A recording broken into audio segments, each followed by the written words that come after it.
Hola, ¿qué tal, amigos suscriptores? Hoy vamos a hacer la segunda parte sobre el cuerpo de Cristo, si Cristo resucitó con un cuerpo espiritual o un cuerpo físico. Ya la vez anterior, entre yo y Francesco, estuvimos citando algunos textos de objeción. Hoy en esta segunda parte vamos a utilizar otros textos, otros razonamientos. Y para esto invitamos a nuestro hermano William Dando, el padrino, le decimos nosotros, por la edad que tiene, ¿no? Un saludo para ti, Dando ahí, preséntate, y también Francesco, preséntense ahí. Buenas noches a todos. Es un poco tarde, pero bueno, aquí estamos nuevamente. Mi nombre es William Gamble, como algunos me conocen, y vamos a darle un poco más de explicación a esto que nos atacan tanto, que decimos que Cristo no resucitó en el cuerpo, un cuerpo espiritual, un cuerpo no terrestre, y entonces venimos aquí a dar las aclaraciones y algunos detalles nuevos que quizás nos van a comprender mejor. Hay cositas nuevas. Muy bien. Bueno, yo tengo que presentarme también. Yo soy Francesco Varela, ya me conocen. Y debo anunciar que estoy un poquito resfriado, así que si me ven lento es porque ando así, medio atontado. Pero aquí estamos listos para participar en este tema, que es la segunda parte, básicamente, ya que hablamos bastante ya del tema, pero sentimos que algo quedó y podemos aportarlo ahora en un video. ¿Se escucha mi voz baja o alta? Está bien así. Está bien. Bueno, muy bien. La vez pasada mencionamos, creo que analizamos Primera de Pedro 3:18. No recuerdo ahora bien. Yo creo que no. ¿Cuál? Primera de Pedro 3:18, creo que no. No. O sea, siempre lo pincelamos porque es tan contundente que lo pincelamos. Sí, analizamos Lucas 24:39, analizamos también, pero hoy vamos a analizar Mateo, mejor dicho, Marcos 14:58. No sé si tú quieres tocar algo sobre eso, pero bueno, de todas maneras, mi pregunta es la siguiente, para Francesco y para Dando, para los dos. Mi pregunta va dirigida a ustedes dos. Imagínense que ustedes se encuentran en la predicación con un pastor, o sea, con alguien experimentado, con alguien con conocimiento, porque la mayoría de los evangélicos no tiene este conocimiento profundo, pero quizás se encuentre un teólogo, quizás se encuentre un detractor o un apóstata que usted no lo sabe, y le hacen esta pregunta. La pregunta es la siguiente, basado de Colosenses 2:9. Dice que en él habita, en Cristo, en él habita corporalmente la divinidad. Ellos utilizan Colosenses 2:9 para decir que Cristo tiene un cuerpo corporal, corpóreo, físico en el cielo.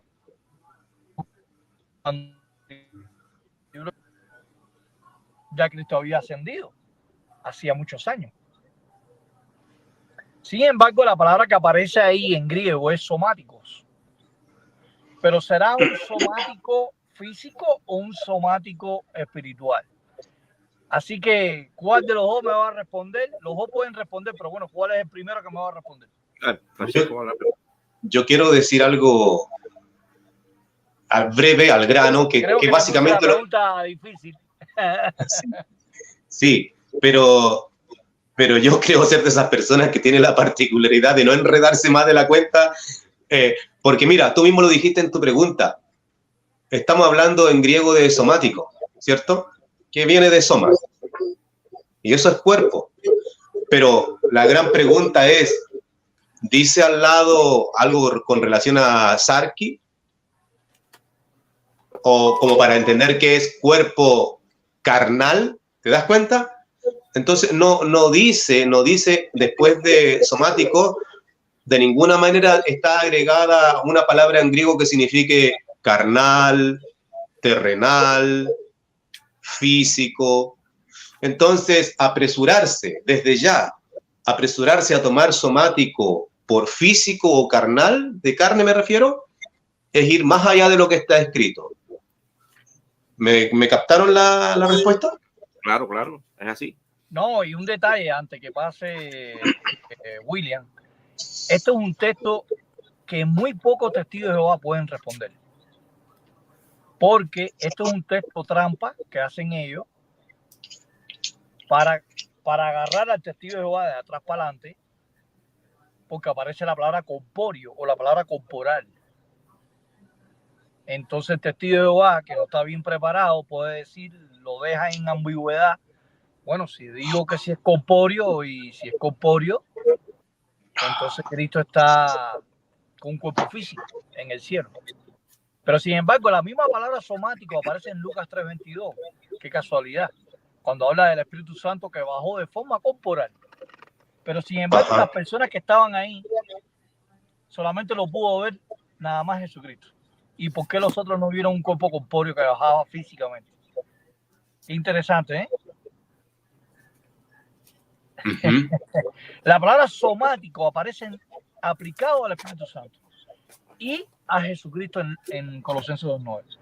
No sé, Dando, ¿querías decir algo con respecto a Colosenses 2:9? Sí, no, lo que quería también era añadir el versículo número 10, que también dice que el resto de discípulos, el resto de discípulos ungidos, estaban también llenos con ese tipo de plenitud que tenían. O sea que supongamos que ellos no estaban en un cuerpo, aquí en la tierra estaban en un cuerpo terrestre, lógicamente, estaban en un cuerpo terrestre, pero como estamos hablando de la plenitud de las cualidades divinas, ¿no? Dice que ese cuerpo ungido, ese espíritu de unción que tenían estos, que iban también a llegar a ser herederos celestiales, ya estaba en ellos ya esa primicia, porque dice que el espíritu se da como una primicia por anticipado, como un anillo por anticipado de lo que van a llegar a ser cuando tomen la herencia definitiva. Entonces quiere decir que ya ellos por ese espíritu tenían ya, por decirlo así, tenían esa plenitud dada de antemano como una primicia. Eso está en el versículo número 10, indicando de que lo que son ellos actualmente, como dice Primera de Juan, capítulo 3, versículo 2, dice que en ellos todavía no se había manifestado lo que iban a hacer. Que ya se les decía hijo de Dios, pero que todavía en ellos no se había manifestado lo que serían definitivamente en un cuerpo espiritual, en un cuerpo de naturaleza divina, ¿no? Con esa plenitud. Esa comparación quería hacer para que vean que se está hablando de otro tipo de cuerpo, o sea, otro tipo de forma corporal, esa plenitud de las cualidades divinas, que es lo que dice el versículo. Esa llenura también la tenían los apóstoles, los discípulos. En el versículo 10, yo lo iba a leer aquí si quieren. Pues. Si no siguen, pues, Frank. Pregunta B de Colosenses 2:9.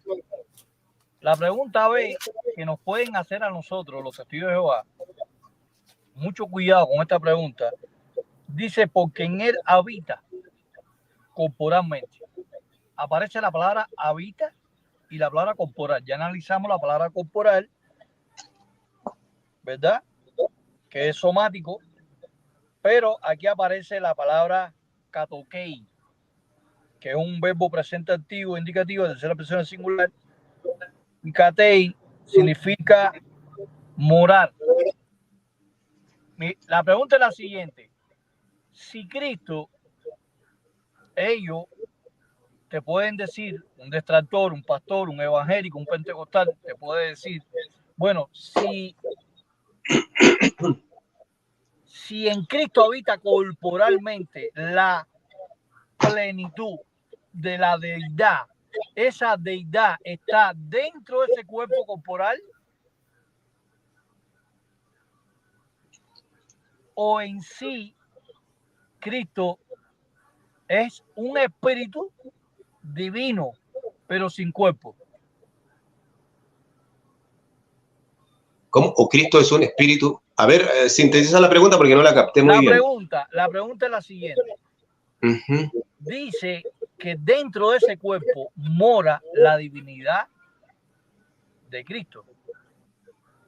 Si la divinidad de Cristo habita corporalmente dentro de ese cuerpo, entonces no puede ser un cuerpo espiritual, porque hay un cuerpo la divinidad está morando dentro de ese cuerpo, como una cápsula, ¿me entiendes? Que adentro hay algo dentro de esa cápsula, que es la divinidad. Lo estoy ejemplificando con una cápsula. O por ejemplo, un mango tiene una semilla adentro. ¿Ok? Una fruta puede tener una semilla adentro. ¿Cómo ustedes responderían a esa objeción? Está difícil, ¿eh? Bueno, sí. ¿Puedo responder algo ahí? A ver. Realmente, la plenitud de esas cualidades, ¿no? Que es lo que ellos llaman deidad, que es una palabra un poco similar, pero no es la misma. Las cualidades de una persona están en la forma de pensar y en el espíritu que Dios le ha dado a ese ser, que en los seres humanos opera quizás en un cerebro, pero en un ser espiritual nosotros no sabemos cómo opera, ¿no? Porque un ser espiritual no tiene un cerebro material. Entonces, la forma de recibir el espíritu de Dios, un ser celestial, lo desconocemos, porque desconocemos la estructura de un cuerpo espiritual, porque hay cuerpos físicos terrestres y hay cuerpos espirituales.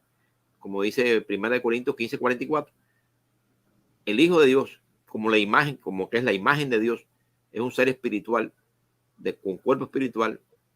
La sabiduría y todos los dones que Dios le ha dado, él lo percibe de alguna manera, no teniendo un cerebro como nosotros, pero sí dice la Biblia que tengamos la mente de Cristo.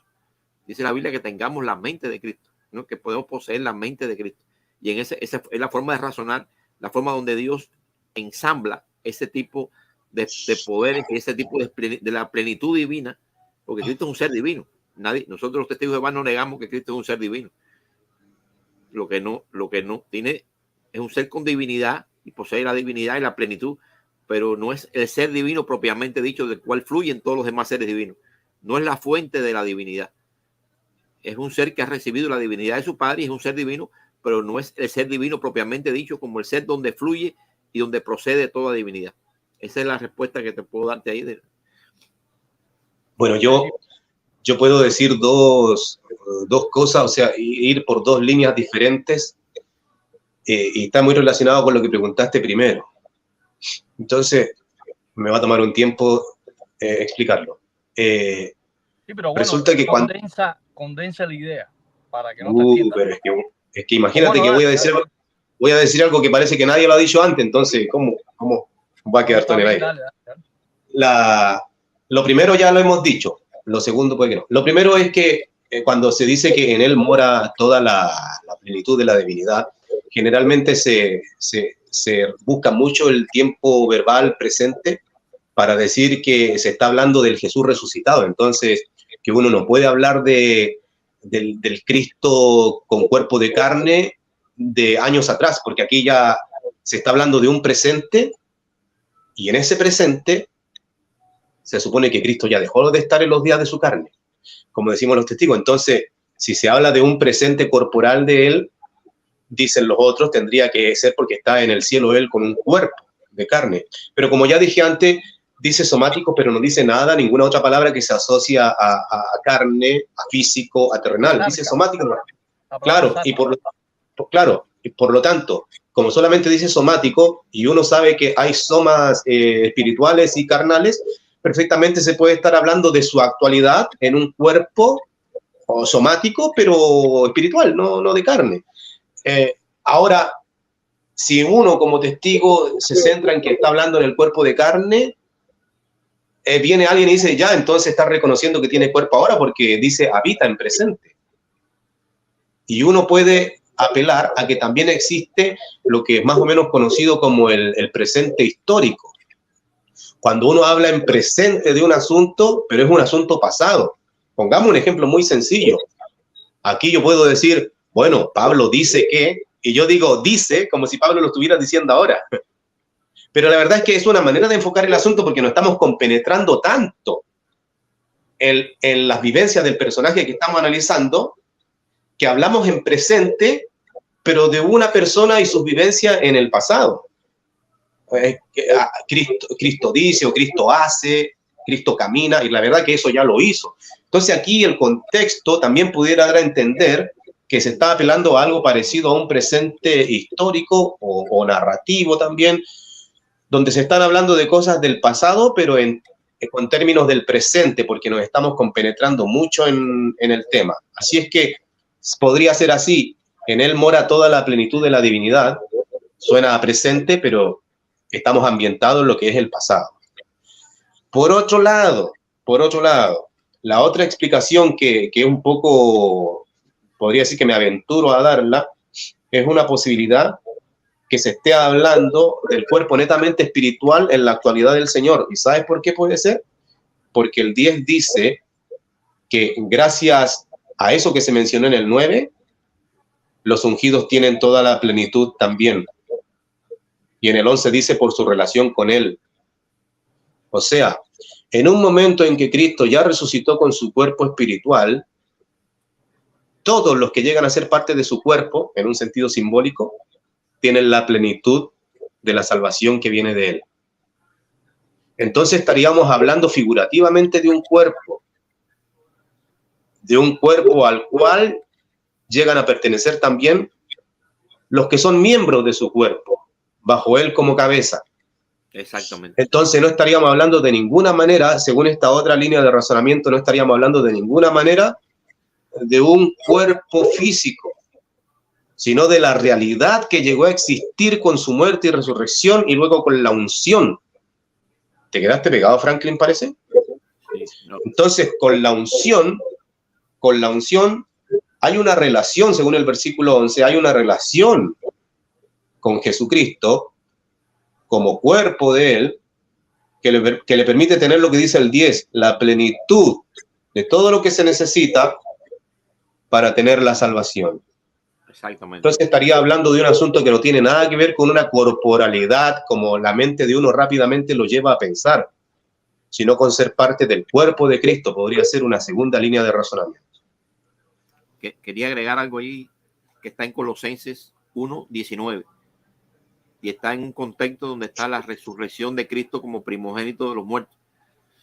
Dice allí que agradó al Padre que en Él morara la plenitud. O sea, si agradó al Padre que en Él morara la plenitud y fue después que resucitó, entonces esa plenitud que se abre aquí en Colosenses 2:9, esa plenitud que tiene de la divinidad, tiene que estar directamente proporcional con lo que dice Colosenses 1:19, que agradó al Padre que morara la plenitud en Él. Quiere decir que es después que Él resucita. O sea, que no es como estaba aquí terrestremente, ¿no? Porque te armoniza aquel texto con que es después que Él resucita. Agradó al Padre que morara la plenitud en Él y no procede del mismo Cristo esa plenitud. Claro, fíjate, Williams, en lo que dice el 2:19. Está, por supuesto, hablando de aquellos que no forman parte del cuerpo de Cristo como debiera ser. Pero fíjate cómo se sigue tomando esto en un sentido figurativo. Dice el 2:19, puesto que no está firmemente adherido a la cabeza, a aquel de quien todo el cuerpo, ¿te das cuenta? ¿Cómo estamos hablando de un cuerpo y una cabeza que es Cristo, pero en un sentido figurativo? Entonces, este cuerpo son los cristianos ungidos que están totalmente completos, como dice el 2:10, gracias a su relación, según dice el 2:11, con Cristo, del 2:9. Entonces, no estaríamos hablando de en un debate de si el cuerpo es físico o es espiritual. Sí podríamos hacer una investigación todavía más a fondo de eso, pero pareciera ser de todas maneras que el cuerpo del cual se está hablando aquí es un cuerpo que permite a los cristianos ungidos estar completos. Exactamente. Y cuando el cristiano ungido está completo en la salvación en Cristo, es cuando él es parte del cuerpo de Cristo. Exactamente. Entonces, hay que cuidarse de no perder el foco del tema, porque terminaríamos debatiendo sobre una cuestión que no se está tratando en el contexto.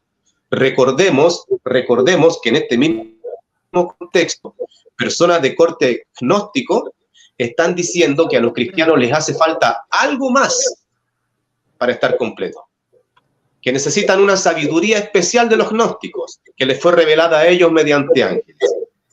Pero en esencia es como si el contexto dijera, miren, amigos míos, mientras ustedes sean parte del cuerpo de Cristo, están completos. Exactamente. Mira, lo que tú acabas de decir, déjame citar nada más que un texto, Frank, un solo texto voy a citar, que está muy en armonía con lo que acaba de decir Francesco, y está en Efesios capítulo 2, del versículo 5 al 7. Directamente con lo que él dijo, es un texto que armoniza perfectamente con eso. Dice que Dios nos vivificó, dicen los ungidos, ¿no? Dice Pablo en este caso, Dios nos vivificó junto con Cristo, aun cuando estábamos muertos en ofensas, y por bondad inmerecida han sido salvados ustedes, y nos levantó junto a él, y nos sentó junto a él en lugares celestiales, en unión con Cristo Jesús, a fin de que en los sistemas de cosas venideros demostremos la riqueza sobrepujante de esta bondad inmerecida en su benevolencia para con nosotros en unión con Cristo. O sea que es lo que estamos hablando. Ya tienen esa plenitud y se ven como sentados por fe simbólicamente en lugares celestiales, pero dice que en los fines de los sistemas venideros es que se va a hacer esa manifestación de forma completa, o sea, de forma real, de forma específicamente espiritual, ¿no? Eso armoniza con lo que estamos hablando. Pregunta 6 de Colosenses 2:9. ¿Cómo ustedes mostrarían si Cristo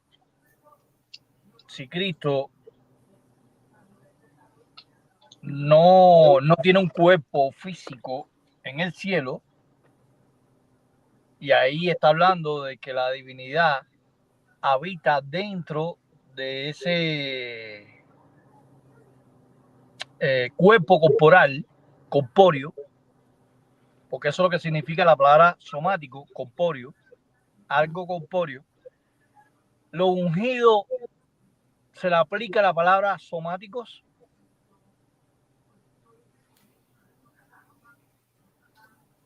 ¿Te quedaste pegado de nuevo? No. Los ungidos que van a reinar en el cielo, los 144,000, ¿se le aplica el término somático? Si no se le aplica el término somático, Cristo sigue teniendo un cuerpo físico en el cielo.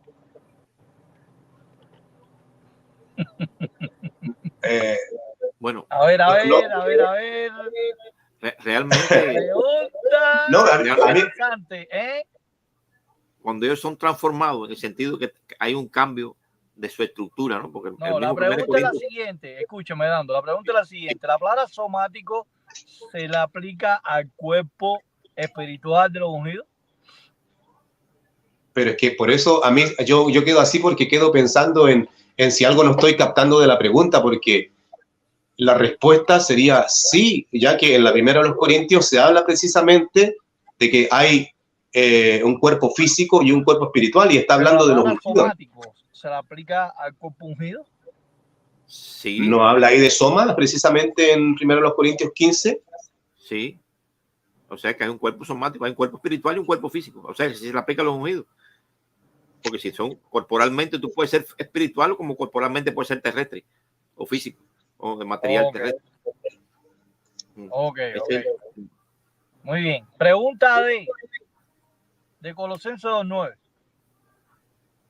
Y última, para pasar a otro texto. Esto es bueno, porque todas estas preguntas son buenas e importantes para toda persona que mire este video, lo pueda apuntar en su agenda, lo pueda analizar y todos los razonamientos que estamos haciendo y todas las refutaciones. En Colosenses 2:9 dice que en Cristo habita corporalmente la divinidad de Cristo, pero ¿por qué no se le dice al Padre que habita corporalmente la divinidad también?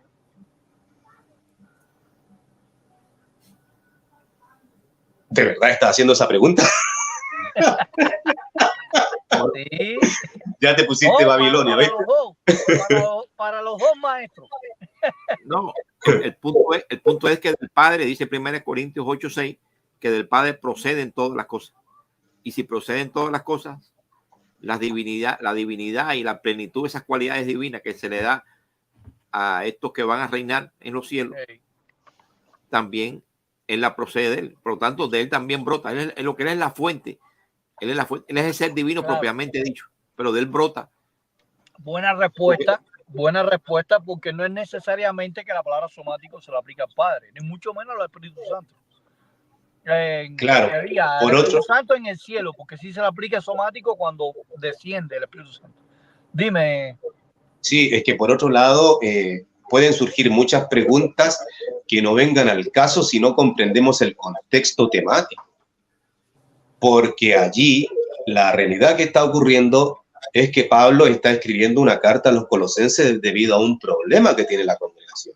Si las cartas no son porque, ay, a ver, ¿qué se me ocurrió hoy día? No, es por un problema. Sí, al azar. Claro, no. El problema de la congregación es que estaban recibiendo influencia de ciertas personas que le hacían sentir que para estar completos en la salvación necesitaban algo más que a Cristo.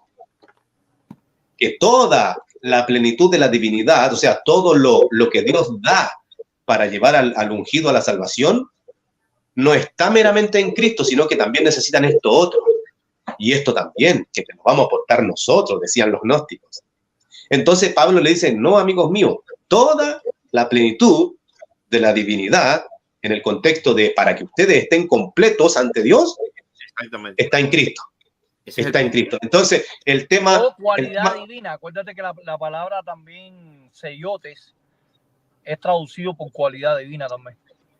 Claro, sí. Pero persigue el fin de entender que no necesitan ninguna otra cosa más, ni una explicación nueva de la ley mosaica, ni andar azotándose el cuerpo. Mejor dicho, quiero hacer este apunte, esta salvedad. Pablo lo que le estaba diciendo a los hermanos de Colosa era que tuvieran esa actitud, esas cualidades de Cristo que habitaba en él. Ellos dicen que la reciben por gracia, ¿no? Ellos reciben por bondad inmerecida esa plenitud. Fíjate que ellos no, ya se le entrega. No sé si me entiende, no sé si me entiende lo que estoy explicando. Por ejemplo, yo puedo decir, imita a William porque en él habita las cualidades. Sí, te entiendo. De Dios. Claro. Cualidades. Humilde, bondadoso, ¿me entiendes? Eso es lo que estaba diciendo Pablo. Yo te entiendo, pero según lo que yo veo... Yo te entiendo, pero según lo que yo veo, hay algo aparte de un imitar. Ahí tiene que haber un convencimiento de que todos los tesoros y la riqueza del conocimiento que me están ofreciendo los gnósticos, porque los gnósticos se caracterizan por decir que tienen los tesoros. Claro. Los gnósticos en contexto, en 3. Exacto. En Cristo. Pero resulta que los gnósticos, ellos particularmente se identifican por decir que ellos tienen un conocimiento superior que le ha sido revelado de los ángeles, como dice por ahí el 2.18 también, 2.18 al 20. Entonces, tienden a decir que en Cristo no está todo lo que se necesita, que el cristiano debe también adquirir el conocimiento especial que tienen los gnósticos. Pero Pablo dice, no, Señor, todo el tesoro del conocimiento está en Cristo. Sigan siendo edificados solamente en Él, porque en Él ustedes están completos, ya que en Él está la plenitud. Entonces el tema es, ¿necesito algo más aparte de Cristo o no? Pablo dice, no, en Él está toda la plenitud de la divinidad, porque según el 1.19, Dios quiso que así fuera, y aquí los gnósticos no pintan nada. Ese es el verdadero tema. Por eso es que en Hebreo 10.14 dice, porque con una sola ofrenda de sacrificio, Él ha perfeccionado perpetuamente y para siempre a los que están siendo santificados.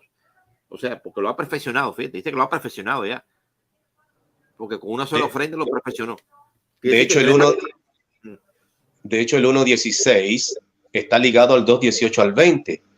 Porque en el 2.18 al 20, primero, Pablo dice que no hay que hacerle caso a nadie que viene con una revelación de los ángeles. ¿Y qué había dicho en el 1.16? Precisamente la razón, porque si mediante Cristo fueron creados todas las cosas en los cielos, incluidas en los ángeles, entonces dime tú, Franklin, ¿qué es más grande, tener un conocimiento de los ángeles o tener un conocimiento de Cristo? Lógicamente de Cristo. Entonces, ¿cómo puede venir un gnóstico a decirme que a mí me falta algo de los ángeles? Entonces, por ahí va el contexto y algunos debaten sobre cosas que el contexto temático no está diciendo. Muy bien, vamos a... Interesante estas 4 preguntas sobre Colosenses A, B, C y D. Vamos a pasar a un texto muy conflictivo, muy controversial entre la cristiandad y los testigos de Jehová. Primera de Pedro 3:18. Lo vamos a enfocar de otra forma ahora. Ya hemos hablado bastante de ese texto, pero en primera de Pedro 3:18 dice la Reina Valera del 60, porque también Cristo padeció una sola vez por los pecados, el justo por los injustos, para llevarnos a Dios, siendo a la verdad muerto en la carne, pero vivificado en espíritu. Hay muchas cuestiones, hay varias objeciones. Algunos dicen que ahí espíritu no se está refiriendo a un cuerpo espiritual, sino a una persona con un espíritu de conciencia saludable. Una persona que está bien espiritualmente. Claro, esa objeción la pone Jesús Ferreira, pero el problema no estriba ahí. El problema está en el versículo 19. En el versículo 19 dice que predicó a los espíritus encarcelados. Ellos dicen que en esos 3 días que el cuerpo de Cristo estaba en la cueva, ese espíritu salió de Cristo y fue y le predicó, según ellos, las almas inicuas que están en el infierno.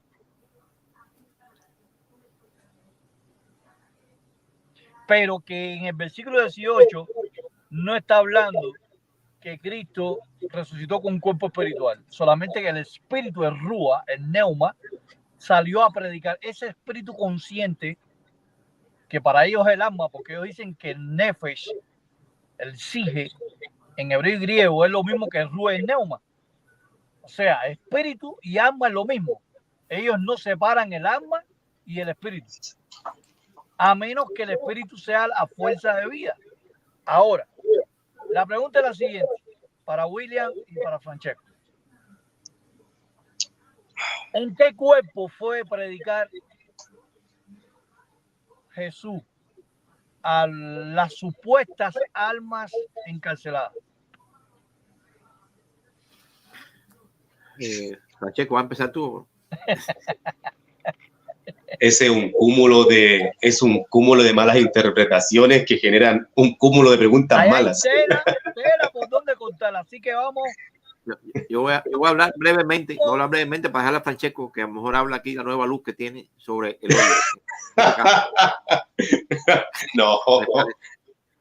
Pero aquí lo que iba a decir brevemente, de qué manera tú puedes predicarle a otro espíritu si no está en la condición de espíritu. Acuérdate que esos espíritus no estaban en carne, sino que claramente la Biblia dice que eran espíritus.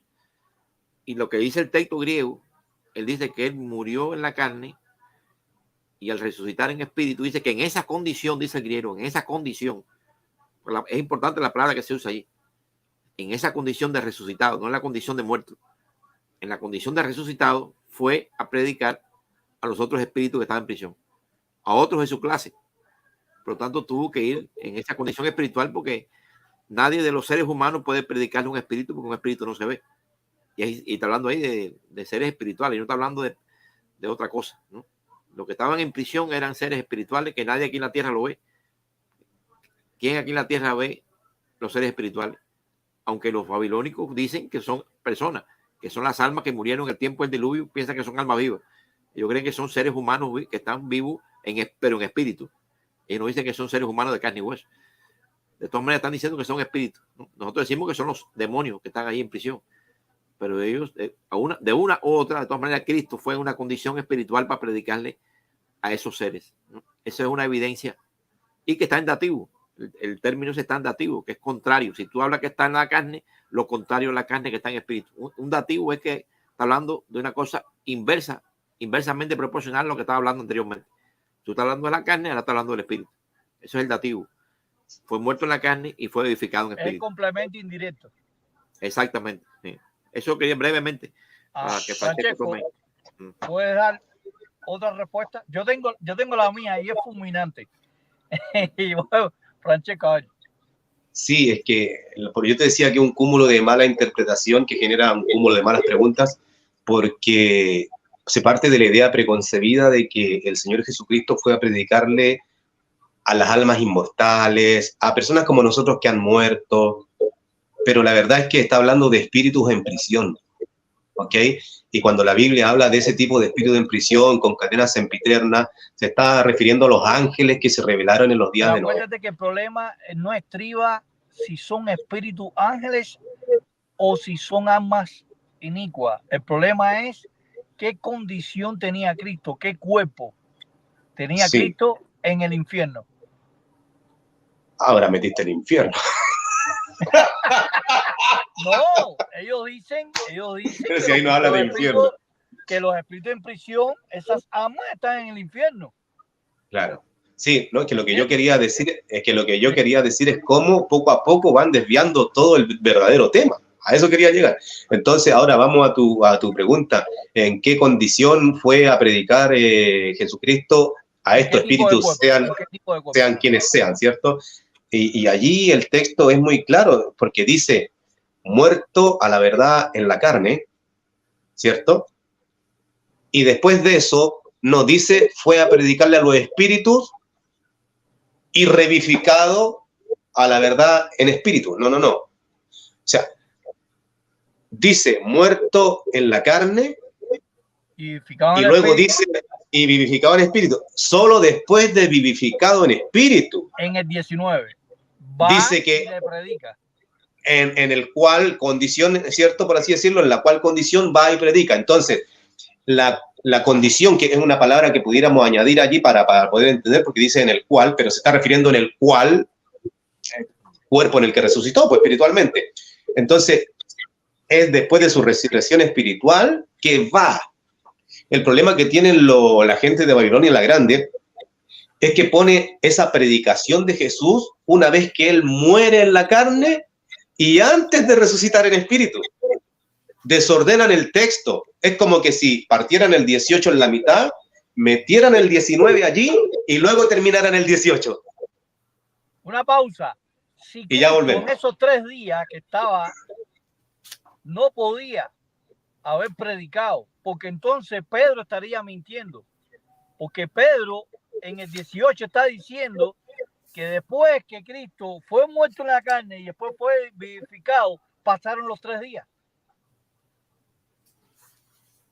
¿Me explico? Sí. No es que fue y le predicó a esas supuestas almas inicuas en esos 3 días. No, claro. Fue en otro momento oportuno. Claro. Ya ¿Sabes qué? Estaba en espíritu. Exactamente. Por eso que el Señor, cuando resucitó en su cuerpo espiritual, él hacía apariciones a los apóstoles, pero no estuvo los 40 días completos con los apóstoles, porque él estaba cumpliendo estas otras labores.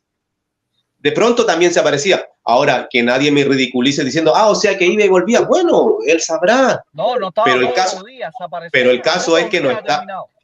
¿Tú te acuerdas que dice, se les apareció? Luego dice, 8 días después se les volvió a aparecer y uno se pregunta, bueno, ¿y qué pasó durante esos días? ¿Dónde estaba Cristo en carne? No, obviamente no estaba en carne, ¿cierto? Estaba paseando por Galilea Jesucristo. Dice la Biblia en primera de Pedro. Dice la Biblia en primera de Pedro 3, 18 y 19, que luego de ser revivificado en espíritu, él se dedicó a predicarle a los espíritus en prisión, que no vamos a entrar en el tema de qué predicó y quiénes son los espíritus. Sí, no. Ya, no es, pero el punto es que esa labor desarrollaba.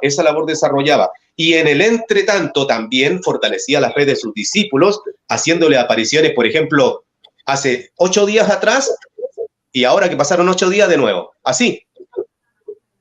¿Se comprendió lo que dije? Sí, exactamente. Excelente. Ahora, aquí yo tengo la interlineal, un detallito nada más. Aquí yo tengo la interlineal esta, que le acabo de enseñar aquí la interlineal de Miguel La Cueva, de Francisco La Cueva. Dice el versículo 19, el interlineal de él aquí, dice que después que él es vivificado, ¿no? Dice que es vivificado en espíritu.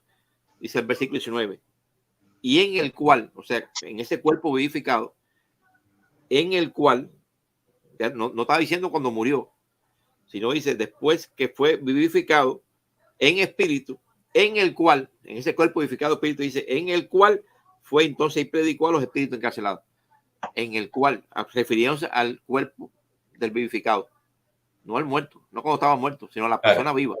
La persona viva, la persona que resucita, esa persona viva que resucita, ya no estaba muerto en la carne, sino en espíritu vivo, en el cual, en esa edificación, dice, en el cual usa la palabra allí griega, que tú conoces mejor griego que yo, Frank, la palabra en y la W, que se usa allí, dice, en el cual, que es la que traduce Francisco La Cueva, como diciendo que en ese... Vamos a buscarla, perdón.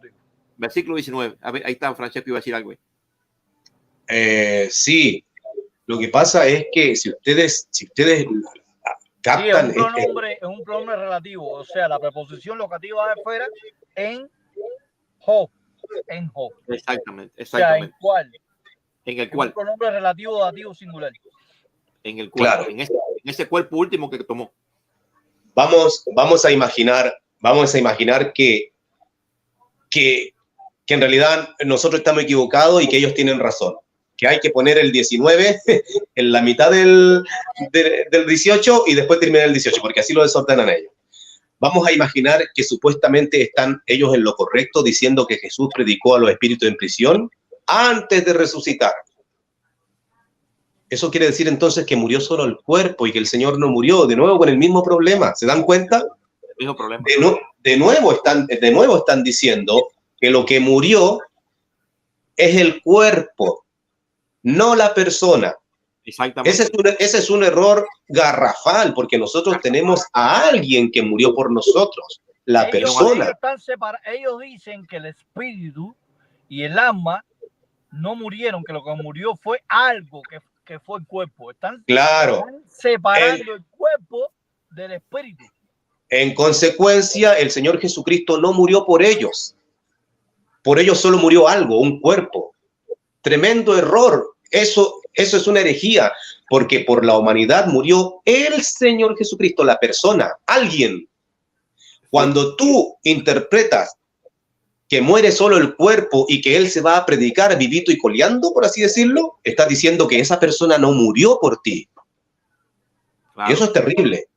Debemos entender que esa persona murió cuando podía ser muerta en su cuerpo de carne. Luego esperó la resurrección y en esa condición, ya resucitado, va y predica a los espíritus en prisión. Por lo tanto, obviamente fue resucitado en espíritu, de pasadita. Porque ahí dice, muerto en la carne, vivificado en espíritu. Al ellos solamente matarlo en la carne y no en espíritu, entonces están invalidando el sacrificio de Cristo. Lo están invalidando, es gravísimo. Invalidan el sacrificio de Cristo porque hacen el sacrificio solamente de un cuerpo, no de la persona. No de la persona como tal y la totalidad de la persona. Él se entregó totalmente. Oye, fíjate que mira, la Reina Valera dice así, dice incluso así, mira. Siendo la verdad muerto en la carne, ¿quién o qué? Si yo leo la Reina Valera, siendo la verdad muerto en la carne, ¿a qué se refiere? ¿A solo el cuerpo o a la persona en la carne? Completa. Claro. Luego dice, pero vivificado, ¿quién? ¿La carne? No, la persona. ¿Y cómo? En espíritu. Entonces, los lectores no comprenden allí lo que están leyendo y empiezan a hablar de cuerpo cuando en realidad está hablando de persona. Ese es un tremendo error de entendimiento que tienen en Babilonia. Murió Cristo, no un cuerpo. No, y algo que quería añadir, otra respuesta que podemos dar es que ¿qué es lo que va al infierno? ¿El cuerpo o el alma? ¿El soma o el sige? Ellos dicen que el sige, porque el cuerpo se queda y lo que va es el alma. Si Cristo fue a predicar con un cuerpo carnal, se contradice la Biblia. Porque para ellos el infierno lo que entra es el alma. Pero cuando vamos a Mateo, dice Jesucristo que mi alma está muy triste hasta la muerte. Habla de la muerte del alma de Cristo. Pero ellos dicen que la expresión alma muerta es alguien que está mal espiritualmente. Entonces Cristo estaba mal espiritualmente en ese texto.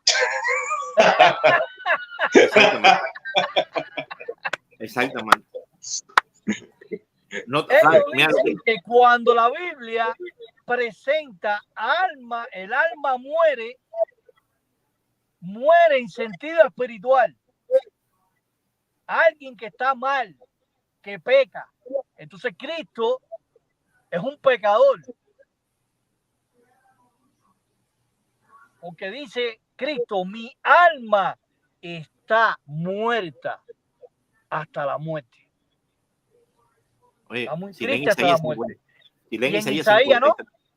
Isaías 53, 11 y 12. Léelo, lee Isaías 53. Voy a leer los dos versículos para que vean que el alma, lo que es el alma, lo que no, léelo tú dando, léelo. Sí, sí. Dice aquí, a causa del penoso afán de su alma, él verá y quedará satisfecho. Por medio de su conocimiento, el justo, mi siervo, traerá a una posición de justos a muchas personas y él mismo cargará el error de ellas. Ahora viene el 12 que da fuerza a esto. Por esta razón, le daré una porción entre los muchos y será con los poderosos con quienes él repartirá proporcionalmente el despojo, debido a que derramó su alma hasta la mismísima muerte y con los transgresores fue contado y él mismo llevó el mismísimo pecado de todas las personas. Por los transgresores procedió a interponerse. O sea, dice que fue contado con los transgresores su mismísima muerte. Exacto. En el alma. ¿Cómo Cristo le va a predicar a los espíritus en prisión si él está mal espiritual? Pero fíjate, el alma dice ahí, hasta la mismísima muerte, el alma contado con los transgresores. ¿Qué moral tiene Cristo para predicarle una predicación de juicio a las almas inicuas si él está mal? Está mal espiritual. Estamos viendo el alma de Cristo mal espiritual predicando a las almas inicuas que están mal espiritual. Sí, ellos consideran almas vivas a Cristo y que solamente murió. A ver, pero ahora, no, mira, es que mira, de disparate en disparate, mira. Me dan lástima, de verdad que me dan lástima. No, por supuesto, es que ahí es donde uno dice, ¿por qué no tienen la capacidad de pensar? Mira, vamos a imaginar de nuevo que tienen la razón y que en realidad cuando muere Jesús en la carne, es como que su carne solamente murió, está en la tumba, pero él, como persona que no murió, se va a predicar a los espíritus en prisión. ¿Qué pasó con la unión hipostática? Acaban de separar la unión hipostática, ¿no es verdad? La carne muerta. Cristo tiene que estar unido a la unión hipostática. Siempre es indisoluble, indivisible. Claro. Ese Dios se dividió por la mitad, se partió por la mitad Dios. Entonces, después de tanto defender lo indisoluble, indivisible de la unión hipostática, resulta que dejan al cuerpo en la tumba y dejan a la persona yendo a predicar en otro lado separadamente. Ahí se separa. ¿Te parece? Buen punto, excelente punto. ¿Qué te parece? La dejan viva, la persona, dejan viva al espíritu y matan al cuerpo. Y matan al cuerpo. Cristo no podía separarse de la unión hipostática porque Cristo iría con esa unión hipostática hasta en el cielo. Entonces, a todos lados va con la unión hipostática, supuestamente. Voy a este razonamiento. Un momentico, voy a este razonamiento. Ellos dicen que en Juan 1:14, Cristo, la persona divina, viene del cielo y se une con el feto del cuerpo de carne. La unión de la persona divina con la persona humana, es lo que explican ellos. Ya a partir de ahí en el vientre de María ya no puede haber una separación. ¿Qué sucede? Que cuando Cristo muere, el espíritu va a predicar, se separa del cuerpo carnal, hay una división de la unión hipostática y después cuando Cristo resucita se vuelve a unir el espíritu, regresa de predicar a las almas inicuas encarceladas al cuerpo humano. Claro, ahí tú te das cuenta que ellos desbarataron su propia creencia doctrinal, porque ellos... Primera de Pedro 3:18 destruye la unión hipostática. Exactamente, ellos creen en la unión hipostática que nosotros sabemos que es falsa, aunque tú la explicaste, pero de un modo más o menos nestoriano, pero se parece a lo que ellos creen. Ellos, en vez de decir que se une con el feto, en realidad sienten que en el óvulo de María, la mayoría cree que en el óvulo de María la persona de Cristo adquiere carne y se desarrolla como ser humano. Creen ellos. Entonces se forma una persona divina unida hipostáticamente a un cuerpo de carne que jamás se va a separar, jamás. Entonces, cuando luego, después de defender todo eso a capa y espada, te dicen que 1 de Pedro 3:18 se interpreta como que solo está muerto el cuerpo en la tumba y él vivo se va a dedicarle a... Oye, ya pues, ¿en qué quedó toda tu defensa de la unión hipostática? La acabas de demoler. Por eso que sus explicaciones no tienen sentido, porque siempre se andan acomodando con tal de contradecir. Deberían mantener su supuesta unión hipostática en 1 de Pedro 3:18. Pero no, la tiran a la basura para defender una predicación de Jesús en espíritu, predicándole a los espíritus mientras su cuerpo está en la tumba. Separación total de su unión inseparable. Bueno, añadiendo ya para terminar el texto, pueden colaborar las traducciones, por ejemplo, como la Biblia traducción lenguaje actual, que ya lo he dicho en varias ocasiones, pero es bueno repetirlo, pero resucitó para vivir como espíritu. Jaque mate. Exactamente. La Pechita al español murió en el cuerpo, pero vive en espíritu. Jaque mate. La traducción viviente, pero volvió a la vida en el espíritu. Uf, peor todavía. La Biblia, Martín Nieto dice que fue devuelto a la vida espiritual. Ay, mi madre. La Dios habla hoy, dice, resucitó en una vida espiritual, peor todavía. Biblia interconfesional, pero resucitó para vivir como espíritu. Biblia hispanoamericana, fue devuelto a la vida espiritual. Y el Nuevo Testamento, Arca Fernández, como espiritual, fue devuelto a la vida. No hay forma de escapar. Mira lo que dice la Dios habla hoy. Mira lo que dice la Dios habla hoy. Sí, ya la dije ya. Ajá, dice que volvió a la vida como ser espiritual. Volvió a la vida como ser espiritual. Bueno, acuérdate que según ellos eso significa con una inclinación espiritual. Como si en realidad antes de hubiera tenido inclinaciones carnales el Señor. Qué ridículo. Qué ridículo. Entonces, yo te quiero hacer una pregunta. Resucitó como ser espiritual. Entonces hizo cosas incorrectas en la carne. Sí, porque si fue como ser espiritual. Yo te quiero hacer una pregunta, Franklin. No era espiritual en la carne. Mis preguntas son bien sencillitas, así que no se asusten. Hay personas que sí resucitaron en la carne. Para los que creen que Jesús resucitó en la carne, vamos a hablar de personas que sí resucitaron en la carne. Ahí tienes a Lázaro, la hija de Jairo. Era necesario que el hijo de la viuda de Sarepta. Ok, pero hablemos del tiempo del Nuevo Testamento. Mira, tienes a Lázaro, la hija de Jairo, y también está Dorcas, Tabita, ¿te acuerdas? Bueno, cualquiera de estos tres. Cuando ellos volvieron a la vida en su cuerpo de carne, en su mismo cuerpo de carne, ¿fue necesario que se anduvieran apareciendo para que los vieran? ¿Era necesario que se tuvieran que estar apareciendo? No, sí, ninguno de ellos apareció como Jesucristo. ¿Hay necesidad de aparecerse? No, porque te ven, porque resucitaste con tu mismo cuerpo. ¿Qué necesidad tienes de aparecer? Ahora, si la Biblia dice que Jesús, al ser resucitado, se aparecía, ¿qué quiere decir eso? Que no era un cuerpo de carne, porque si no hubiera actuado igualmente como Lázaro, Dorcas, la hija de Jairo. No sé si lo captan, pero es tan sencillo. Una persona que resucita con un cuerpo físico no tiene necesidad de andar haciéndose aparecerse visiblemente, porque ya está físicamente donde quiera que va.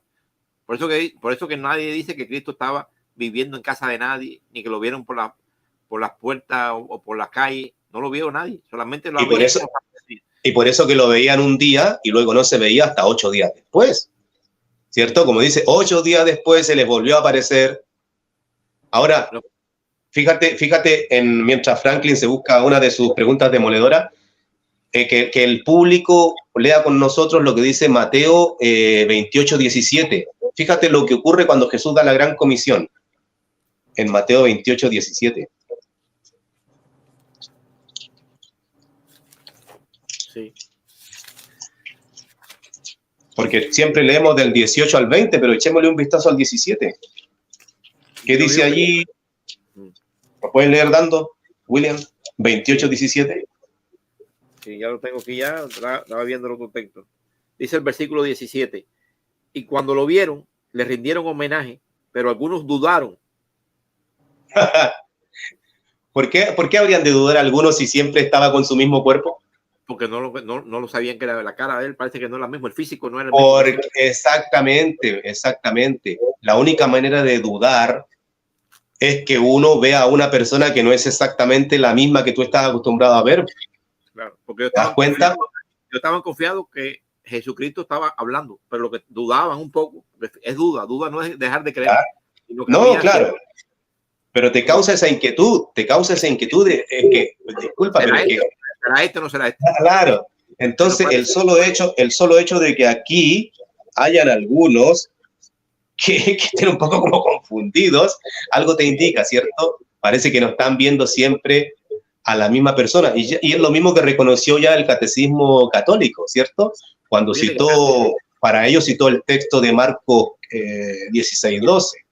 Así es que, lógicamente, esta resurrección del Señor Jesucristo, donde se aparecía un día, después se aparecía 8 días después y la gente dudaba de lo que veía, bueno, te da a entender que efectivamente fue muerto en la carne, pero resucitado a vida espiritual. Están dando prosquineo. Oiga, dar prosquineo a una persona, eso no se lo daba a todo el mundo. Están dando prosquineo y están dudando. ¿De qué manera, si tú sabes ya que ya lo viste resucitado? Porque Tomás lo vio, y ahí Tomás lo había visto y los apóstoles lo habían visto resucitado. Pero parece que lo vieron en otro cuerpo, porque ahora están dudando de esa misma persona, que están dudando de él, porque están dudando del físico, que era otra forma de materia, otra forma de cuerpo materializado diferente. Y entonces, aunque estaban adorando no, prosquineo es dándole honra, estaban dándole honra, pero a la vez estaban dudando. Y eso es solamente que era un cuerpo diferente. Muy bien. Vamos a pasar al tercer texto problemático. 1 Timoteo 2:5. Según la Reina Valera del 60, porque hay un solo Dios y un solo mediador entre Dios y los hombres, Jesucristo hombre. Ellos utilizan ese texto para decir que Cristo está como un humano en el cielo, y ahí aparece la palabra antropos, que es un sustantivo nominativo. Antropos, ¿entiende? Es traducido por humano. Es decir, un ser humano, según el Strong 444, significa con cara humana, es decir, un ser humano. Así que Cristo está en el cielo como un ser humano. Respuesta.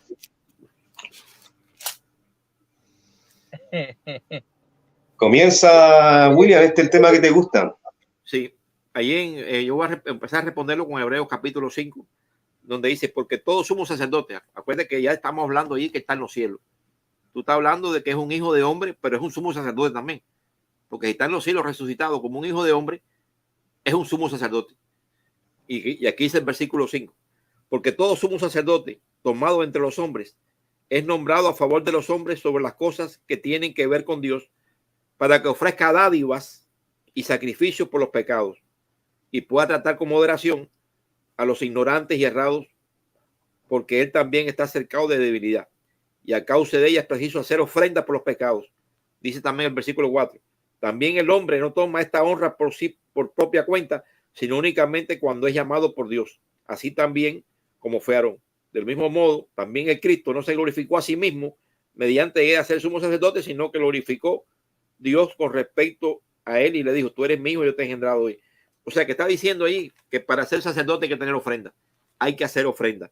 Y el capítulo 8 de Hebreos dice que Cristo no hubiera sido sumo sacerdote si primero él no hace una ofrenda. Y la ofrenda que hizo Cristo es la de su propio cuerpo. Por lo tanto, Cristo, cuando se dice ahí en 1 Timoteo 2, 5 al 6, de que es un hijo de hombre, es porque él está mediando como sumo sacerdote celestial por medio de la ofrenda humana que él dio, porque es la misma persona. La persona es la misma, es lo que decía Francesco ahorita. No resucitó en el mismo cuerpo, pero resucitó la misma persona. O sea, el ser resucitó, murió completo, la totalidad de todo él murió, pero resucitó. Entonces, esa experiencia humana de que fue sacrificado como hombre, se le retiene como sumo sacerdote, porque bajo esa ofrenda, ese sacrificio de carne que él tuvo, está mediando.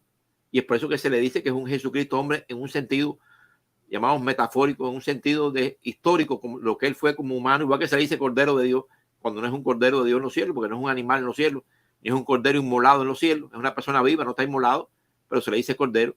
Y aquí se le dice Hijo de Hombre porque él fue la ofrenda por la cual está mediando. Por eso que tienen que poner a Hijo de Hombre en parte, para que se identifique que él fue también el humano que murió como ofrenda y como sumo sacerdote está mediando a través de la ofrenda de su propio cuerpo que dio. Esa es la parte que yo ahí explico así a las personas. Bueno, quiero decir algo. ¿Pueden leer Apocalipsis 21:3? Apocalipsis 21:3, así. Sí, vamos a leer el tabernáculo celestial. El 2 y el 3. El tabernáculo, el cielo nuevo y la nueva tierra, donde dice que reina sobre el antropón, reina sobre la humanidad. Y si están reinando sobre la humanidad, el tabernáculo es celestial. Sí, no puede ser un ser humano. Ahora lee el 3. Sí, estoy ahí, Andrea. ¿Lo leo? Sí. Dice aquí el versículo, el 2, ¿tú dices también que lo leyera o solamente el 3? El 3. Dice, con eso oí una voz fuerte desde el trono decir, mira, la tienda de Dios está con la humanidad. Para ahí. Y recibido. Sí. Para ahí. La tienda de Dios, ¿dónde está? ¿En el cielo o en la tierra? La tienda de Dios está con la humanidad. Está con la humanidad. No quiere decir que está en el cielo. No quiere decir que está en la tierra, sino que está con ella. Ajá. Pero bueno. Y él residirá con ellos y ellos serán sus pueblos. Y Dios mismo estará con ellos. ¿Qué Biblia estás leyendo? No, la traducción Nuevo Mundo. No, la Reina Valera. La Reina Valera, vamos a leer la Reina Valera. Mira aquí. La Reina Valera. Vamos a leer la Reina Valera. ¿O tú quieres que lo lea yo? No, si quieres, si la tienes ahí ya, para ir más rápido.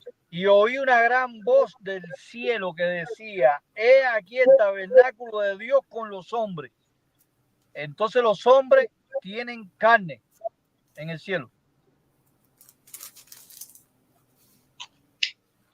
El tabernáculo de Dios, dice que es tabernáculo celestial, fíjate. El tabernáculo es celestial, pero están reinando sobre la tierra nueva, donde está el antropón, que es humanidad.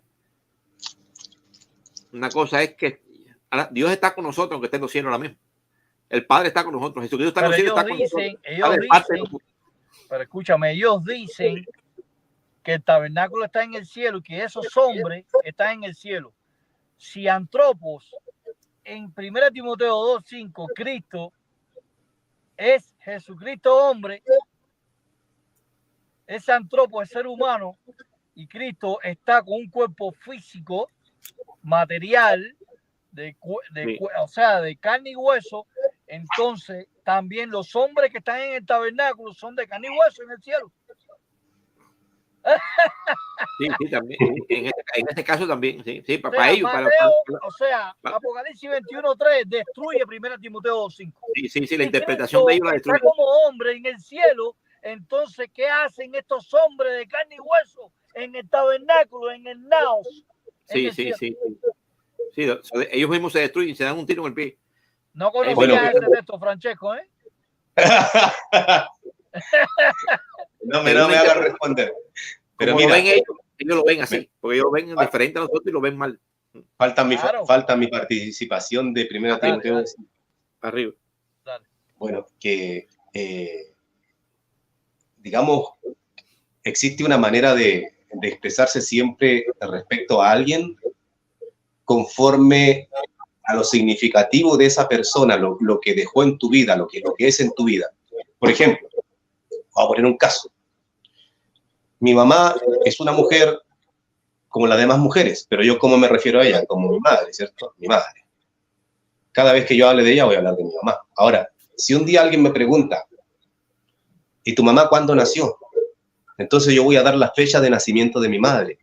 Pero fíjate que si eso yo lo escribiera, sería tonto que alguien dijera, fíjate que esa señora fue madre de Francesco cuando ella nació. Eso sería una torpeza, ¿cierto? Hacer una especie de análisis de lo que está escrito te lo voy a preguntar a ti para supuestamente encerrarte, Franklin. ¿Cuándo nació tu mamá? ¿En qué año? ¿En qué año?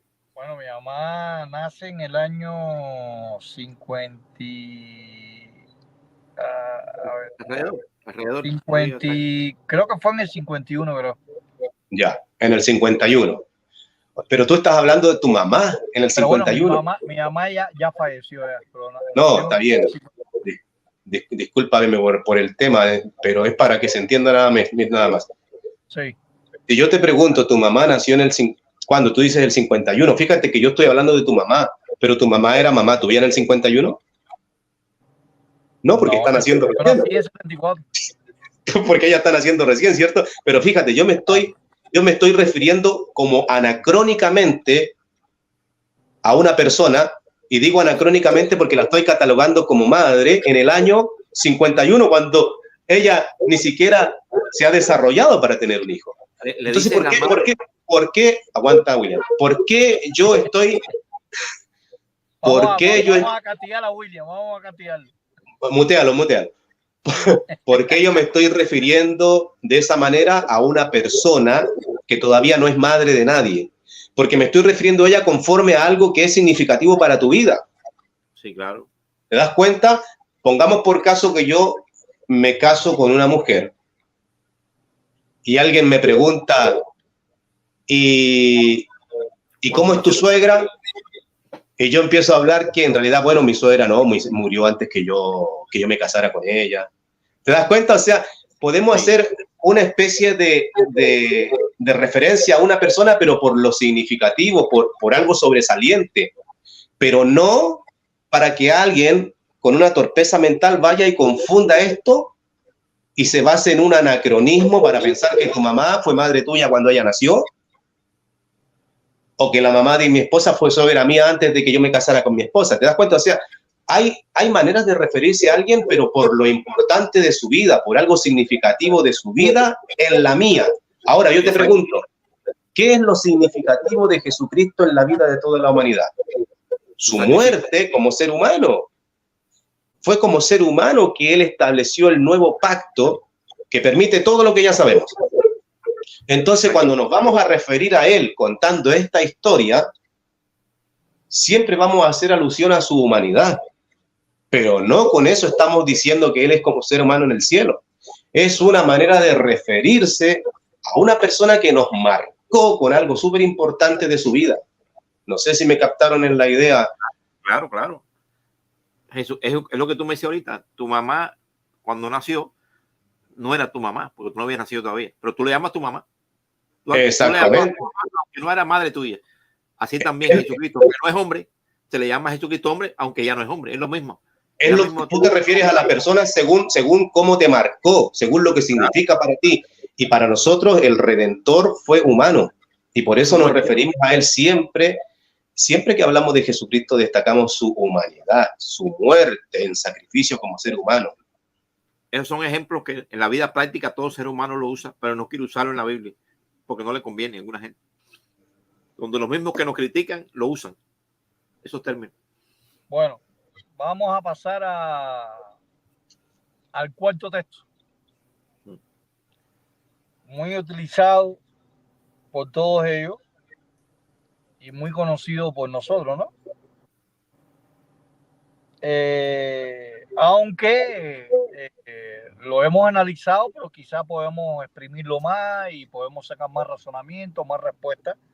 Y es el famoso texto de Apocalipsis 1:7. Exacto. Y es aquí, viene con las nubes y todo ojo lo verá. Y lo que los traspasaron y todo el linaje de la tierra harán lamentación por él. Sí, amén. Ellos unen este texto para decir que así Cristo ascendió al cielo con un cuerpo físico y la nube lo tapa, pero dice que viene de la misma manera. Como venga este hombre, vendrá de la misma manera. Entonces ellos buscan el paralelismo de Apocalipsis 1:7 para decir que vienen las nubes con la misma forma que se fue y todo ojo lo verá.